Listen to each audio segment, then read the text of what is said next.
Fuck ham der rektoren, mand. Ja, han skal fandme ikke smide os ud. Og så meget fravær havde vi heller ikke. Han arbejder over nu, og børnene er der ikke. Jeg skal fandme have nogle tæsk. Hold den her.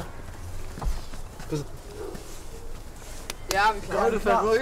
Ja, gør det, mand.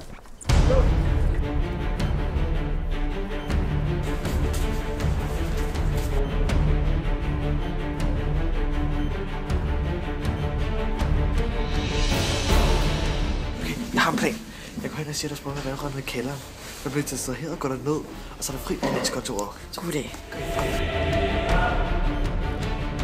Der er sprunget et vandrør ned i kælderen. Okay, det fikser jeg. Tak.